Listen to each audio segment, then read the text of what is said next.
Thank you for listening to our channel. Please subscribe if you haven't already, so you can be notified of new releases twice weekly. And now, for the feature presentation, The Secret of Greystone Hall. Chapter 1. A Death at Greystone Hall. The mist rolled over the hedgerows of Ashford Hollow, like a whisper of secrets, too old to speak aloud. It was the kind of October evening where even the crows in the trees seemed uneasy, shifting on their perches as thunder rumbled in the distant hills. The grandest house in the village, Greystone Hall, stood aloof and imposing at the end of a long gravel drive, its ivy-covered stone walls glowing dully in the flickering gaslights. Inside the drawing-room, the fire crackled brightly, casting shadows on the rich mahogany panels and heavy velvet drapes. A grandfather clock struck 8, and somewhere upstairs, a maid screamed. By the time the family and staff gathered outside the rosewood study, it was too late. Lady Beatrice Greystone, matriarch of the Greystone family and proprietor of Greystone Hall, was dead. Slumped over her escritoire, still dressed in her silken afternoon gown, her fingers clutched a single sheet of parchment, its ink smudged by the oil from her lifeless hands. A half-drunk teacup sat to her right. Her spectacles rested crookedly on the bridge of her nose. Dr. Lionel Forrester, summoned with great haste from the village, pronounced her dead within the hour. "Peaceful," he said, though the pallor of her skin and the oddly pinched expression at the corner of her mouth told a different story. The following morning a telegram bearing an official seal reached Scotland Yard, addressed specifically to Inspector Price, a man well acquainted with the subtleties of murder veiled in decorum. A quiet, methodical man, with greying hair and a sharp eye for inconsistencies, Price was known for solving cases that others dismissed as accidents or unfortunate coincidences. He travelled by the midday train, arriving at Ashford Hollow by late afternoon. He was met by Constable Merritt, a stout, earnest fellow with muddy boots and a brow furrowed by rural troubles. "It's a strange business, sir," Merritt began, guiding the inspector to his waiting carriage. "They say it might have been natural causes, but, well, there's talk." "There's always talk in a village," Price murmured, glancing at the fog-draped landscape beyond.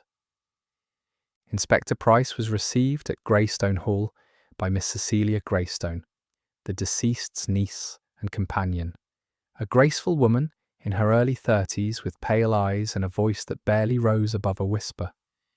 She led him through the long corridor to the rosewood study. Nothing had been touched save for the body, which had already been removed and taken to the village morgue. She was well that morning, Cecilia said, standing awkwardly near the hearth. She walked in the garden, dictated letters to Mrs. Cray, her housekeeper, and even reviewed a contract from her solicitor. "No sign of illness?" Price nodded, already scanning the room. The escritoire remained exactly as described. The letter, now bagged in an envelope by the local constable, had no recipient named. Its ink had bled in places, and the final line ended mid-sentence. He raised it to the light and read aloud, "If you ever reveal what happened that night at Renford, you shall suffer the same fate." And that was all. Price looked at Miss Greystone. "Renford? What is that?" Cecilia blinked. I've never heard the name before. Perhaps it's a place or a person?" The inspector said nothing. He walked to the desk, where the cup of tea still rested. He dipped his finger in and rubbed it against his thumb. A faint bitterness? Belladonna had no taste, he recalled, but the lethargy it caused before death was unmistakable. "Who prepared this tea?" he asked quietly. Cecilia hesitated. "Cook left it outside the door, on the silver tray, as she always did. But we haven't seen her since last night." "Name?" "Mrs. Lacey. She's been with us for nearly 20 years. Price made a mental note. "And the letter, where was it found?" "In her hand, clutched tightly." He circled the study once more. There were no signs of struggle, no forced entry. The windows were latched. He turned to the constable. "Send word to the coroner. I want a full toxicology report. Quietly, if possible. and find the cook, alive or otherwise." Constable Merritt nodded grimly and left. As Price descended the front steps of the Greystone Hall into the pale evening light, a wind swept through the trees, rustling the last of the amber leaves. The inspector paused, his coat tugged by the breeze, and stared at the house behind him. Something in that room had spoken louder than words, the weight of something hidden, festering beneath years of aristocratic quiet. The poison was only the beginning. In the distance, a church bell tolled 5 times, and Inspector Price, without yet knowing why, felt that the mystery had only just begun. Chapter 2, The Family and the Will. Inspector Price was not a man who believed in accidents, not in households as orderly as Greystone Hall, and certainly not when a woman of Lady Beatrice Greystone's wealth and stature died holding a cryptic letter and sipping from a potentially poisoned cup of tea. He rose early the next morning and was already seated in the drawing room by 7, his notebook open. The hall, with its stained glass windows casting jewelled light across the parquet floor, was still and expectant. At precisely 7:30, Mrs. Henrietta Cray, the housekeeper, entered. She was a formidable woman in her late 50s with greying auburn hair, pinned back tightly, a deep voice, and a habit of speaking in clipped phrases. She had worked here for over 3 decades, longer than anyone else. Price motioned for her to sit. "You knew Lady Greystone well?" "Very well, sir," she said, with composure. "I was with her when her husband passed, and when her sister-in-law caused that unpleasantness in '94. Lady Beatrice trusted me." "And did she have enemies?" Mrs. Cray paused, lifting an eyebrow. "A woman of her influence always has dissensions. But enemies? None that would harm her, if that's what you mean." "I mean precisely that." Price watched her closely. "She received a letter the night she died, threatening in tone, familiar with an event at a place called Renford." Mrs. Cray's brow twitched. "Renford? No, I'm afraid I know nothing of it." Price nodded slightly. "Not pressing, at least not yet. Now tell me about the will. Who inherits Greystone Hall?" "That would be Miss Cecilia," she said, folding her hands. "Lady Beatrice's niece, closest living relative. The estate is entailed, but the liquid assets, jewellery, the Greystone art collection, those were all to be specified in the new will. It was due to be signed next week." "A new will?" "Yes. She dismissed her previous solicitor, Mr. Vinton, in June and brought in a new man, Mr. Henry Calloway. Young, sharp, came up from London. And who would have lost out under this new arrangement?" Mrs. Cray hesitated. "Her cousin, Mr. Philip Greystone. He lives in London, never liked the country, but often visited for money. Under the old will, he would have received a significant trust. I heard Lady Beatrice was reconsidering that." Price tapped his pen against his notebook. "When did he last visit?" "Last month, and again 2 days ago. He left yesterday afternoon, after lunch." "Before the death?" "Yes. He said he had urgent business in town." "Did he see Lady Beatrice?" "Briefly, they spoke in private." "And the cook, Mrs. Lacey, did she serve them?" "Not directly. Her assistant, Annie, brought in the tray. She's still here, but Mrs. Lacey, she's not returned." "And does she have any kin in the village?" "A son. Lives out by the Miller's Grove. I sent word, but he hasn't seen her." Price stood. "Thank you, Mrs. Cray. Please ask Miss Greystone to join me." Cecilia Greystone entered minutes later, looking pale but composed. She wore a modest morning dress, hastily taken out of storage. Her eyes were red-rimmed, but her posture was proud. Price motioned to the armchair across from him. "Miss Greystone," he said gently, "you were close to your aunt." "I loved her dearly," she said. "She raised me since I was 11. "What do you know of her past that might involve scandal?" "She was guarded about her younger years. I know she spent time in Belgium and Italy after her marriage, but she rarely spoke of it." Price studied her face. "And the will? You were aware it was being revised?" "She told me," Cecilia admitted. "She said she wanted to ensure I had independence. I never asked for it." Who would resent that? Cecilia hesitated. Philip, my cousin. He always expected to inherit everything. They argued about it last week. What was the subject? Money. Always money with Philip. And art. He believes Lady Beatrice's collection belongs to him by blood right. Her voice was tinged with disdain. Did your aunt seem agitated after speaking to him? She locked herself in her study that evening. I found her reading letters. Letters? They looked old, yellowed pages. She was crying. She said, "Some ghosts refuse to stay buried." Price paused, considering that. One more thing, he added.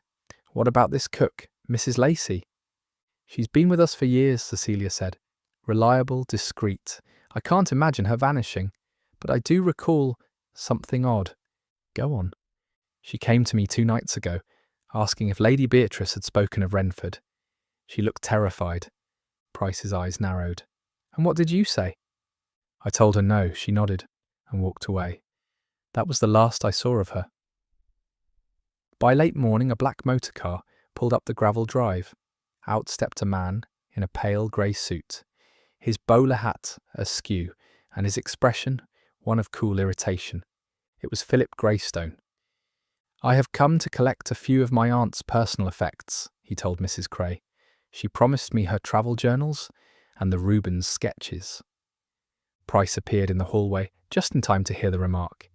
I'm afraid no effects will be leaving the premises, Mr. Greystone. Scotland Yard is now in charge of the estate. Philip turned slowly. He was in his early 40s, dapper, with a trimmed moustache and the gleam of entitlement in his eyes. And you are? Inspector Price. I'd like a word. Philip let out a theatrical sigh. Very well, but I've only just returned from London. I'm exhausted. Then perhaps you can spare me just 10 minutes. In the study, Philip lounged in his late aunt's armchair, as though he already owned the place. Price remained standing. When did you last see Lady Beatrice? Day before yesterday, briefly. She asked me not to stay. And what was the nature of your conversation? Philip rolled his eyes. She said she was changing her will. I said I expected as much. I'm not a fool, Inspector. I may be a Greystone, but I know when my usefulness has expired. Did you threaten her? Philip stood. Absolutely not. I resented her decisions, but I am not a murderer. Price stepped forward. Did you ever hear her speak of Renford? Philip's brow furrowed. No, should I have? We'll see. Price closed his notebook. Stay close. I may have more questions. As Philip left the room, Price's eyes wandered once again to the fireplace. Above it hung a painting, a seaside villa at sunset, painted in bold colours, signed simply B. Greystone, 1879. But the artist hadn't been Lady Beatrice. She had always signed her paintings B. Linton, her maiden name. Someone had altered the signature.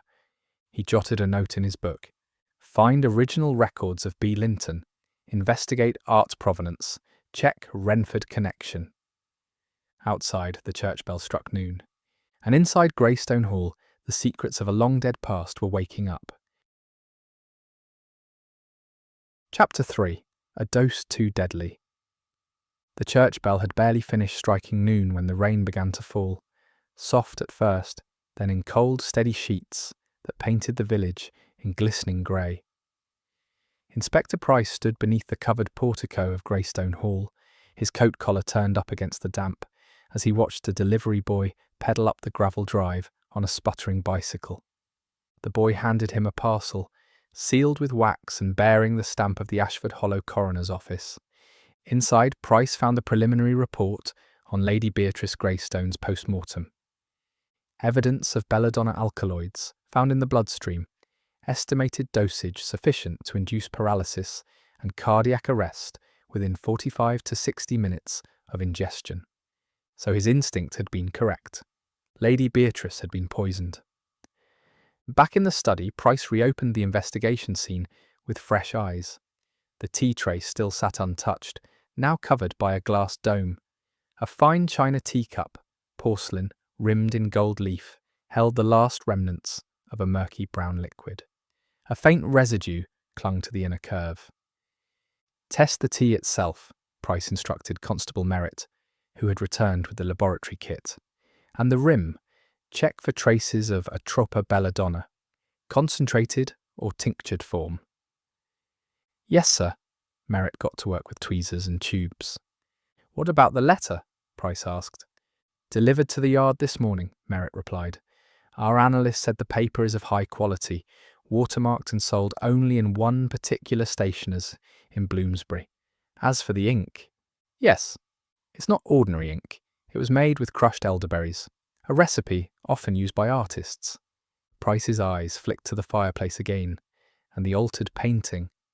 How very curious. He stepped closer to the painting, the vivid brushwork, the bold palette. On the bottom right, the signature was indeed smudged. It was not B. Greystone, as he had originally believed, but something that had clearly been overpainted. Get me a magnifying lens, Price said. Under scrutiny, the truth revealed itself. The signature beneath had been clumsily concealed. With a cotton swab and a gentle solvent, Price uncovered the original name, Bryony Linton, Lady Beatrice's maiden name. She painted this herself, he muttered, before she became a Greystone. Or before she stopped being Linton, Merritt added. That afternoon, Price left the hall for the first time since arriving, walking down the muddy path that led into Ashford Hollow village proper. At the heart of the square stood the Magpie's Cup, the only tea shop and post office in one, with a striped awning and a fire burning cheerfully inside. There he met Annie, the cook's young assistant, a nervous girl with round eyes and the habit of twisting her apron string into knots. I brought the tea up, sir, she stammered, but I swear I didn't do anything to it. Who brewed it? Mrs. Lacey, like always. I just carried it up to the hall and left it on the silver tray. When did you last see her? Night before last. She was acting strange. Kept looking over her shoulder. She said she needed to speak to the mistress alone, but I never saw her come back down. She didn't sleep in her quarters? No, sir. Her bed was never touched. Has she ever spoken of a place called Renford? At this, Annie paused. Her face paled. Only once, last month. I brought her supper, and she was looking at this old photograph. Yellowed, you know. She said, I should have burned it. Renford was the beginning of it all. And then she shut her door on me. Price made a note. What did the photograph show? A group of women, all in white dresses, sitting in a garden. She was holding it so tightly, I thought it might tear. Did you see who else was in the picture? Annie shook her head. Only the back. There was handwriting, though. What did it say? I remember the words. They sounded strange, foreign. La Maison des Ombres. Price's eyes widened slightly. French, the House of Shadows. He thanked her and left quickly. Back at the hall, Price asked Mrs. Cray to unlock Lady Beatrice's private garden bench, an ornate wrought-iron seat nestled beside a stone wall overgrown with ivy. It was a known habit of Lady Beatrice to keep things there, secrets and solitude, as she once called it to a London society columnist. Inside the hidden compartment beneath the seat, Price found a small box of letters bound with faded blue ribbon. They were written in French, neatly dated, all postmarked from Marseille between the years 1878 and 1881. Price flipped through them until he found a startling one. Bryony, my love, Renford may never let you go, not after what happened to Estelle. If they find out the truth about the belladonna, about what you did in the House of Shadows, you'll be hunted forever. Burn these letters. Forget me. I fear we are cursed by what we began. It was signed simply, E. He rewrapped the ribbon and sealed the box in an evidence envelope. So this wasn't simply about inheritance. Lady Beatrice had been part of something once, something dark, something in France. Renford was not a place, it was the name of a scandal, perhaps even a code. And now, decades later, someone had returned to make her pay. The sun had begun to dip when a boy from Miller's Grove came sprinting up the drive. Sir, they found her! They found Mrs. Lacey! Price rushed to the scene, an abandoned shepherd's shack in the woods, half collapsed and blanketed in brambles.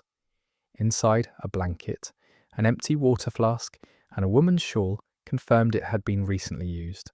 But there was no body, only a smear of crimson-stained berries on the wall and a note scrawled hastily in jagged ink. I tried to tell her. She wouldn't listen. I saw her drink it. God forgive me.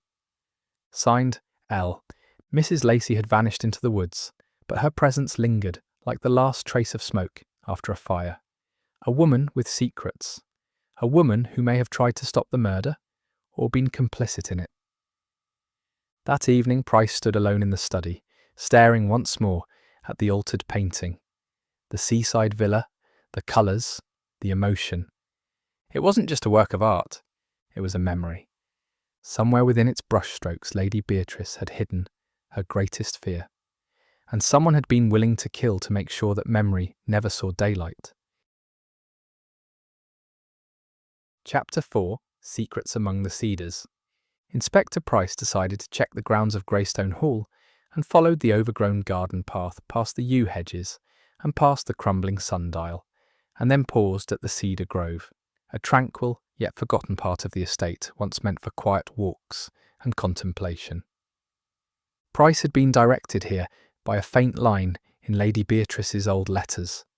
If the past ever finds me, it will find me among the cedars, where I first buried the truth. He crouched near the central tree, a towering cedar with roots like serpentine coils, and began inspecting the undergrowth. Beneath a patch of disturbed earth, carefully disguised but not invisible to a seasoned eye, his cane struck something hollow. Digging carefully, he unearthed a metal tin, rusted at the corners, sealed with string and wax. Inside lay a few yellowed items, a dried sprig of belladonna, a rosary with a broken cross, and a photograph. Price held the photograph to the light.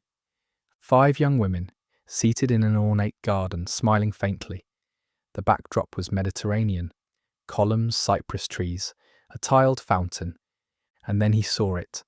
At the centre of the group sat a younger Beatrice, then Bryony Linton, and standing just behind her was a stern-faced matron holding a silver bowl.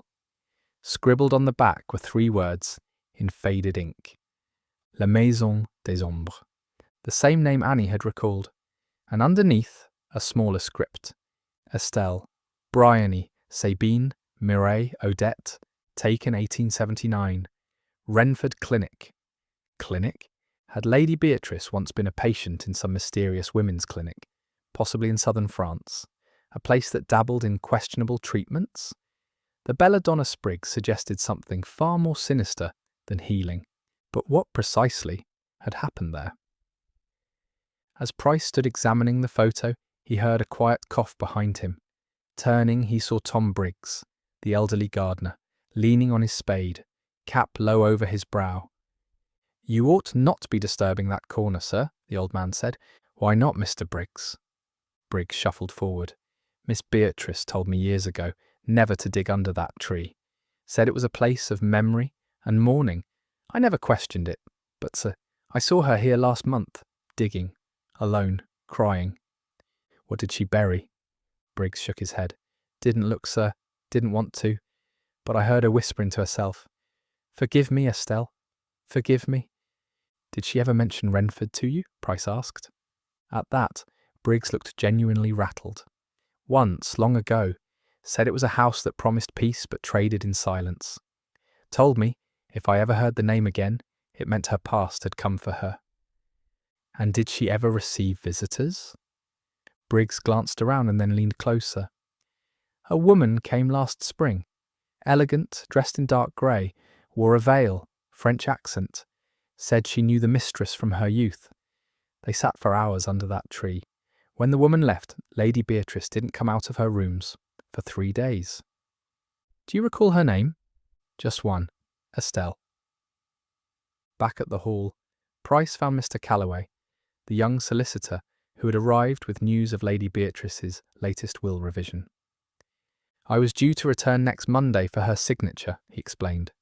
"The previous will heavily favoured Mr. Philip Greystone, but the new one was different." "In what way?" "She intended to transfer the entirety of her assets to Miss Cecilia, with one peculiar caveat." Price sat up straighter. "Which was that Cecilia must never sell the painting above the fireplace, the one with the seaside villa. She wanted it kept in the family, without exhibition or appraisal. So she knew it held significance. Without doubt, she said it was the last thing she painted before she left her true self behind. And what did she say of Renford? Calloway hesitated. She asked me to find documentation of a sanitarium once operating under that name in Provence. It was closed in 1882, I believe. Price was scribbling furiously. She wanted the records destroyed. Quite the opposite. She asked me to secure a copy for her estate's archives, said it was time to confront the ghosts. That night, as dusk crept in and the wind howled outside Greystone Hall, Price was reading through Lady Beatrice's journal, retrieved from a locked drawer, when a knock came at his guest room door. It was Cecilia. Her face was pale, her hands trembling. She clutched a folded piece of paper. "This came for me just now, slipped under my door." Price took the paper and unfolded it, written in the same elderberry ink as the original threatening letter. "She burned the wrong one. The truth still lives. Renford is not finished with you." There was no signature. "Did you see anyone?" "No, only shadows down the corridor." He stood immediately. "Stay here. Lock the door." He swept through the hallway with a lantern, alert and watchful, but found nothing but flickering curtains and portraits watching him from ages past. No footprints on the carpet, no disturbed dust, but someone had been there, and they had made it clear. The story of Renford was not just about Lady Beatrice. Now it involved Cecilia. Later that night, Price returned to the study and examined the letter by candlelight. The ink had already begun to fade, a trait of elderberry ink not treated with proper fixatives, a technique known to forgers. The pieces were coming together now. Lady Beatrice's death was the result of a chain, begun long ago in a mysterious place in France, involving women who had vanished or suffered, a scandal buried in time. The painting, the letters, the missing cook, the masked visitor named Estelle, and perhaps someone else in this very house. As Price snuffed the candle, he thought he heard a soft noise behind him. Turning sharply, he saw nothing, but on the doorframe, just above the handle, a fresh fingerprint in ink glistened in the candle's last glow. Elderberry ink. He wasn't alone in this investigation anymore. Chapter 5. Tea and Treachery. The following morning broke cool and crisp, with a pale autumn sun glinting through Greystone Hall's stained glass windows. Inspector Price, ever the early riser, had been awake since dawn, pacing the hallway outside Lady Beatrice's former bedroom. He thought about the prior night's events, the ominous note slipped under Cecilia's door, the vanishing ink, and the single fingerprint. Whoever was behind Lady Beatrice's death wasn't done. The killer was clever, steeped in psychology, and dangerously close. And now it was time to force a mistake. Shortly after breakfast, Price sent out discreet invitations through Mrs. Cray, a small private tea in the winter salon at 3 o'clock that afternoon, with only 4 guests in attendance: Cecilia Greystone, the niece and heiress; Philip Greystone, the impatient and entitled cousin; Mr. Henry Calloway, the young solicitor; Tom Briggs, the long-serving gardener. The excuse? To clarify a few matters relating to the estate and Lady Beatrice's final days. In truth, Price had other plans. He had the tea service arranged precisely as it had been on the day of the murder. Same tray, same patterned porcelain, and even the same blend. Lady Beatrice's personal hibiscus lavender infusion. But this time, no one would be allowed to pour their own cup. Price would serve them himself. The winter salon was a bright, glass-panelled room overlooking the southern gardens. The fading roses outside lent the room a quiet, ghostly beauty. Inside, the air was thick with tension, even as the scent of steeping tea filled the space. Cecilia arrived first, composed and curious. Philip followed, muttering about being summoned like a schoolboy. Briggs, hat clutched in hand, entered with the caution of a man unused to marble floors.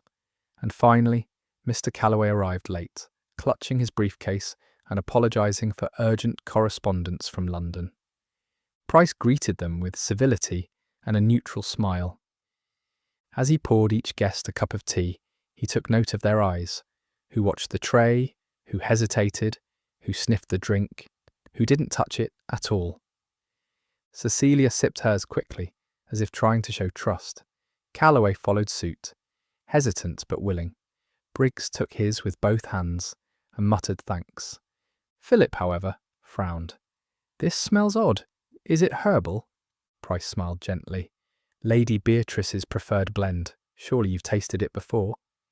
"I avoided her tea," Philip muttered, setting the cup aside untouched. "She added all manner of foreign nonsense to it." Price opened the discussion casually. "We now know that Lady Beatrice was poisoned with belladonna, likely administered through her evening tea. The dose was not incidental." Gasps rippled across the room. Cecilia's hand trembled as she set her cup down. "So, it was murder?" "Yes, and not a clumsy one," Price said. "The killer knew what they were doing. Belladonna can mimic a heart attack, especially in the elderly. The dose was precise, masked by the bitterness of the herbs." Philip snorted. "And what does that have to do with any of us?" "I believe one of you may hold the key to a past Lady Beatrice tried to bury." He glanced at each face. "Tell me, does the name Estelle mean anything?" Cecilia blinked. "Estelle? No." Briggs stiffened. "I heard Lady Beatrice say it, once, when she was weeding near the cedars." Calloway adjusted his collar. "It was in the letters, wasn't it? The ones you showed me yesterday. One was signed E." "Precisely," Price replied. "Estelle may have visited this estate recently, and she may not have come alone." At that moment, a knock came at the door. Constable Merritt entered, nodding slightly toward Price. "They found her, sir." "Who?" "The cook, Mrs. Lacey, in the churchyard behind the vicar's shed. She's alive, but just barely. Fevered, weak, half-starved. But she spoke one thing when they lifted her onto the stretcher." Price turned sharply. "What did she say?"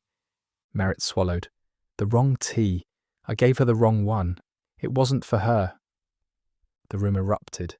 Cecilia covered her mouth in horror. Briggs stood and looked genuinely rattled. Calloway dropped his teaspoon into his saucer with a loud clang. Philip, however, turned pale as parchment. "What did she mean by that?" Cecilia asked. Price answered slowly. "It suggests Lady Beatrice wasn't the original target." Philip snapped. "This is absurd! What are you suggesting? That someone else was meant to die, and Beatrice took their place? That someone else drank from the poisoned cup?" "Yes," Price said evenly, "and we are beginning to suspect the target may have been you, Mr. Greystone." All eyes turned to Philip, whose face had gone rigid. He let out a bitter laugh. "That's preposterous." "Is it?" Price countered. "You demanded your inheritance early. You clashed with your aunt over her new will. You stormed out in anger. Then you returned the day after her death, not to grieve, but to collect your art, and you knew the tea smelled odd." Philip rose abruptly. "I'm done being insulted. You have no proof." But Price cut him off, calm and crisp. "Your hotel confirmed that you never stayed the night in London. In fact, they say you left your suitcase behind and never checked in at all. So where did you go after leaving the hall?" Philip faltered. "That's none of your—" "And where were you between 4 and 6 on the night Lady Beatrice died?" Philip stared at him, cornered. "I went to see someone from my past." "Someone named Estelle?" The silence in the room was deadly. Then softly, Briggs spoke. "She's still here." "What?" Cecilia asked. "I saw her again, near the garden wall. She didn't come through the front. She knows the old service path." "Why haven't you told us this before?" Price asked, rising. Briggs's voice shook. "Because she frightens me? Her eyes? Like someone remembering a life they hated. Like someone crawling out of a grave." Inspector Price turned to Constable Merritt. "Put 2 men at the old service path, now. If this Estelle is here, she must not leave." As the constable left, Price turned to the rest. "One of you has lied, more than once. Lady Beatrice was afraid, but not for herself. She knew the past had returned, and Mrs. Lacey knew someone had tampered with the tray. She likely switched the cups at the last second. He pointed at the untouched cup still in front of Philip. It may have been meant for you, Philip, or you may have meant it for someone else entirely. Philip began, then closed his mouth. The killer is close, Price said, lowering his voice. Too close, but I will find them. He turned and walked out, leaving behind 4 faces, each one paler than the last, each now under far sharper scrutiny than ever before. Outside, a cold wind rustled the dying roses, and in the fading garden shadows, someone watched. Chapter 6. The Night of the Masquerade. The rain returned by nightfall, and thunder rumbled distantly, echoing through the hills. Inside the drawing room, Inspector Price sat before the fire, studying the photograph once more. The 5 women of the Maison des Ombres, Lady Beatrice at the centre, smiling faintly. The name Renford kept swirling through his thoughts. Not just a memory, not merely a scandal, but something more. A code, a location, or a project perhaps that had outlived its secrecy? Price's thoughts were interrupted by Constable Merritt, dripping from the storm, boots thick with mud. "She's here, sir," he said grimly. "Estelle. We found her in the gardener's hut, dressed in mourning, carrying a forged letter from the Ministry of Health." Price stood immediately. "Bring her to the study." Estelle was in her mid-60s, but she wore her age with defiant grace. Her hair was iron grey, swept into a severe bun. A dark veil obscured half her face. Her gloved hands folded neatly in her lap, as though she were seated at a Paris salon rather than being detained in a drafty English estate. "I am not here to hide," she said, in perfect aristocratic English, "nor to harm, only to be heard." Price sat across from her. "You used a false letter to gain entry to this property." "I had no choice. If Philip had known I was coming, he would have run. Again." Price tilted his head. "So you know him well?" Estelle's expression twisted with something close to disgust. "I knew his mother. Long ago, before the Greystones married into wealth and titles, she and I were sisters of a kind. In the Maison des Ombres."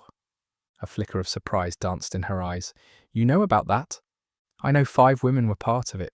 Bryony, Lady Beatrice, was one. You were another. What happened there?" Estelle stared into the fire, her voice turning hollow. It was a place for women who were considered inconvenient, too passionate, too clever, too curious. We were sent there to be quieted, but instead we learned things, how to heal, how to hurt. Belladonna was grown in the gardens, not for beauty, but for use. Some of us were patients, others assistants in research. And Lady Beatrice? She was both. Price leaned forward. "Did she kill someone there?" Estelle hesitated, then, "Yes. But it wasn't murder, it was mercy. A woman named Sabine. She'd been used in an experiment. It went wrong. Bryony gave her the tincture herself. Said she couldn't bear to let her suffer. So she fled. She fled, changed her name, painted over her past until Philip's mother began blackmailing her. Renford was the name she used, the name they all feared." Price's pulse quickened. "So Philip knew?" "Oh yes. His mother told him everything. That's why he came back here, not for sentiment, but to force Beatrice to name him sole heir. When she refused, he threatened her. And then? She called me, begged me to come, said she feared she'd go mad from the guilt, said she had burned the wrong letter." Price stood slowly. "Which letter?" "The one that proved everything. A confession signed by all 5 women. She meant to destroy it. But in her confusion, she burned something else. She feared Philip would find the truth." "And did he?" Estelle met his gaze. "Not yet, but he's looking." Later that night, with the storm raging outside, Price reviewed Lady Beatrice's final journal entries. On the second-to-last page, a single line stood out. "He came to the masquerade in Florence. I recognised his voice. He had no right to wear the mask." A masquerade. Not recent, perhaps decades ago, in Italy. But it triggered a thought. Price returned to the painting.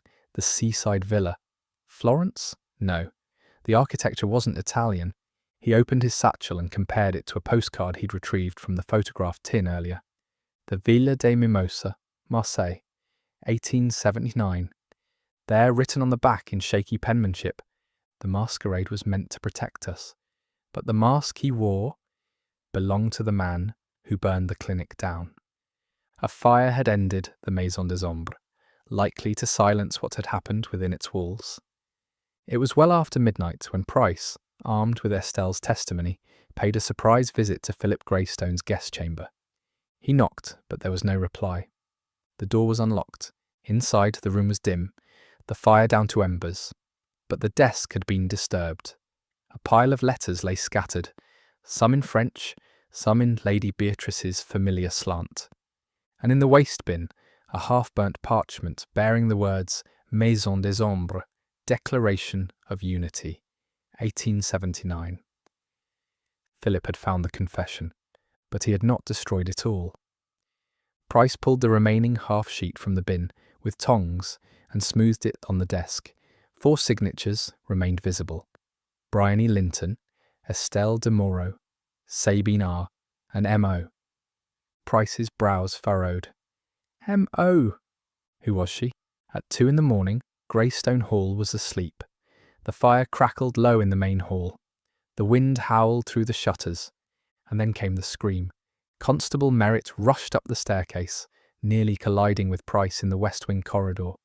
They found Mr. Calloway sprawled across the carpet of the library, a shattered glass tumbler by his hand, a trail of liquid soaking into the rug.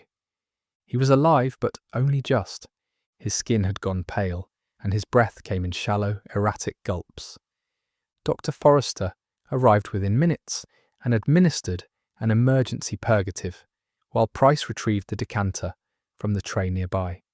Smelled of almonds, bitter almonds, not belladonna, this was cyanide.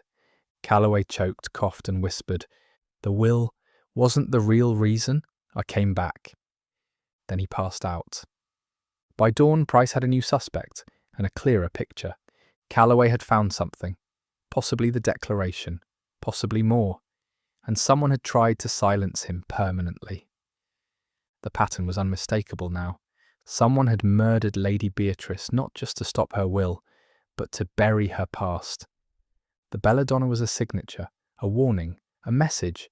The cyanide was panic. And Price knew panic was the first sign of a killer close to discovery. Chapter 7. The Truth in the Ink.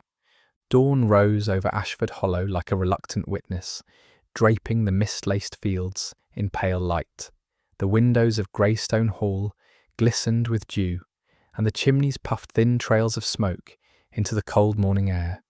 Inspector Price stood alone in Lady Beatrice's study, gloved hands clasped behind his back. Before him lay an array of carefully assembled objects on the desk. The teacup from the murder scene, the photograph of the 5 women from Maison des Ombres, the forged declaration half burned in Philip's fireplace, the original letter that had been clutched in Beatrice's hand, a dried sprig of belladonna, and at the centre, a final decisive clue, a fountain pen, recovered from the library where Mr. Calloway had nearly died the night before. It wasn't the pen that was extraordinary, it was what was inside. When unscrewed and drained, the ink had revealed trace elements of elderberry, and more crucially, a stabilizing agent often used by professional forgers to prevent smudging. And on the pen's nib, unmistakable residue of cyanide, the same poison that had nearly killed Calloway. Price turned toward the fire. It was time. At precisely 9 o'clock, Price summoned everyone remaining in the household to the grand drawing room. Cecilia Greystone, pale and quiet, hands clasped tightly together. Philip Greystone, visibly irritated, though less confident than before. Estelle de Moreau, dignified in her mourning veil, seated near the window. Tom Briggs shifting nervously by the bookcase. Henry Calloway, pale and bandaged, weak but conscious, insisting on being present. Constable Merritt, watchful in the corner. Price stepped into the centre of the room and addressed them with his characteristic calm. Last night, another attempt was made. Mr. Calloway was nearly killed, poisoned with cyanide hidden in a decanter of his preferred whiskey. This after Lady Beatrice was killed, with belladonna disguised in her tea. There is no doubt. Someone among us is determined to bury the truth and silence anyone who comes too close to it. Gasps flitted around the room. Philip muttered, "Here we go again," under his breath. Price continued, "I have pieced together the puzzle, and now I will lay it bare, because this story did not begin at Greystone Hall. It began decades ago at a place known as La Maison des Ombres." Estelle bowed her head slightly. It was a private sanitarium for women considered troublesome, intelligent, passionate, disobedient. What they endured there was not healing, but experimentation. Some, like Lady Beatrice, were both patients and collaborators. She became embroiled in a controversial program involving the use of belladonna tinctures to manage psychological conditions. One such trial went too far. A patient named Sabine died.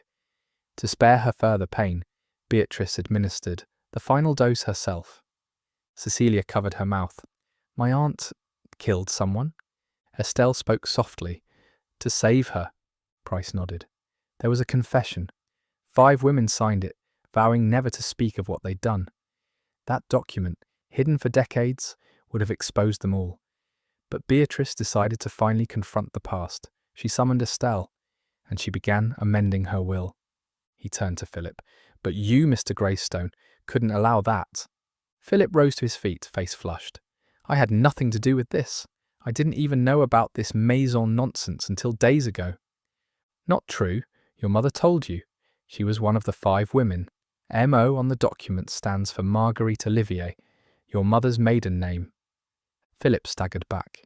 "You tried to use that knowledge to blackmail Lady Beatrice," Price said coldly. "And when she refused, you panicked. But it wasn't you who delivered the fatal blow. No, you're too much the coward." He turned to the far corner. "Isn't that right, Mr. Calloway?" All eyes turned to the young solicitor, whose pale face now drained entirely of colour. "What?" he stammered. I was poisoned." "Yes, by your own hand," Price said. "You staged it to deflect suspicion. You wanted us to think you were a target, but the pen found in your room, your pen, contained the same rare stabilizer used in the forged letter to Beatrice, and the ink, elderberry, was your trademark. You used it to forge Beatrice's true will, and later to write the threatening notes. But you made mistakes." Calloway stood. "You have no proof I killed her." "Oh, but I do," Price said quietly. "Mrs. Lacey regained consciousness this morning. She said you entered the kitchen the night of the murder. You offered to bring the tea tray up yourself. When she objected, you insisted, and slipped a powder into one of the cups when her back was turned. You thought she didn't see, but she did. She just didn't know which cup you tampered with. So she switched them. Beatrice drank the poison intended for Philip." Cecilia gasped aloud. Philip looked utterly stunned. "You were working for him," Price said, eyes still on Calloway. "He hired you to forge the declaration, to destroy the original will, to manipulate Beatrice. But you took it further. You wanted a cut of the inheritance. You demanded more. And when Beatrice refused to sign your forgery, you panicked." Calloway's voice broke. "I never meant to," he started, but Price raised a hand. "You meant to poison Philip. You meant to silence Beatrice. You meant to silence Estelle when you realised she'd arrived. And when I got too close, you tried to fake your own poisoning, hoping I'd redirect my suspicion." Constable Merritt stepped forward. "We have the pen, sir, the ink, the handwriting match, and Mrs. Lacey's testimony." Calloway sagged into the chair, defeated. "It was only supposed to be 1 dose, he whispered. "Just enough to scare her, make her step down. I didn't know she'd drink it all." "No murderer ever does," Price said. Later that morning, with Calloway under arrest and Philip confined to his room for questioning, Price stood with Cecilia in the study. She gazed at the painting of the Via de Mimosa. "She painted it before she became Beatrice Greystone," Cecilia said softly. "Before she became someone else." "She never truly stopped being Bryony Linton," Price said. "She just spent her life trying to forget what she did." Do you think she ever found peace? Price considered this. She tried to make amends. That matters, but peace is earned, in truth. Estelle joined them, the veil now lifted from her face. She was the bravest of us all, she said. In the end, she stood for what was right. They stood together in silence as the fire crackled gently beside them. Epilogue, the letter that remains. A week later, after the dust had settled and Greystone Hall had returned to its usual hush, Price received a package at his London office. Inside was a letter written in a firm, flowing hand. Dear Inspector Price, if this letter reaches you, it means you saw the truth through to the end. Thank you. I never had the courage to face it all, but perhaps now, someone will remember us not as monsters, but as women who once tried to help and failed. Perhaps that is enough. I leave the painting to Cecilia. Let her look at it, and know that before all of this, I lived once, fully, wildly, and without shame. Yours, Bryony Linton, Lady Beatrice Greystone. Price folded the letter, placed it gently in his drawer, and sat back. Outside, the rain tapped gently on the glass, like a whisper. The case was closed, but the past, as always, left its ink behind.